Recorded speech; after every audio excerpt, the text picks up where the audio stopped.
মাদি তালালের পরিবর্তে একজন ফুটবলার নেবে ইস্টবেঙ্গল, সে কথা আগেই জানা ছিল।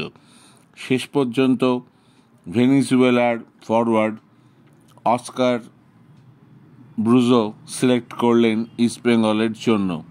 এই ফুটবলারটির নাম রিচার্ড সেলিস। ভেনিজুয়েলার জাতীয় দলে খেলেছেন তিনি। সেখানকারই ক্লাব একাডেমিয়া পুয়ের্তো কাবোয়েতে শেষ খেলেছেন রিচার্ড। অবশ্য 2024 সালের অক্টোবর মাসের পর থেকে আর ক্লাব ফুটবল খেলেননি তিনি। ফ্রি ফুটবলার হওয়ায় তাকে সই করিয়ে নিতে সমস্যা হয়নি লাল হলুদের। লেফট উইং এবং স্ট্রাইকার দুটো পজিশনেই সমান পারদর্শী তিনি। ভেনিজুয়েলার বেশ কয়েকটি প্রথম সারির ক্লাবে খেলেছেন।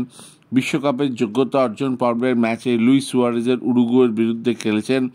2021 সালে কোপা আমেরিকায় নেইমারের ব্রাজিলের বিরুদ্ধেও খেলেছেন।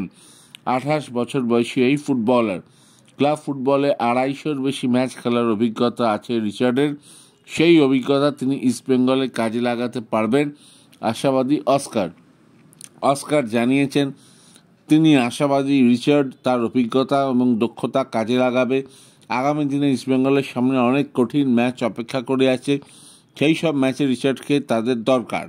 ইস্টবেঙ্গল এখন স্ট্রাইকার হিসেবে খেলেন ক্লেটন সিলভা এবং দিমিত্রিয়স দিয়ামান্তিকস, অর্থাৎ আক্রমণে আরও একজন ফুটবলার নিয়ে এলো লাল হলুদ। তবে রিচার্ড কবে দলের সঙ্গে কলকাতায় যোগ দেবেন সেটা কিন্তু জানায়নি ইস্টবেঙ্গল। সম্ভবত ডার্বিতে তিনি খেলতে পারবেন না, সম্ভবত কেন মনে হয় পারবেনই না। তবে যাই হোক, খবরটি ভালো লেগে থাকলে অবশ্যই আমার চ্যানেলকে বেশি করে লাইক অ্যান্ড সাবস্ক্রাইব করুন। ধন্যবাদ। Thanks for watching.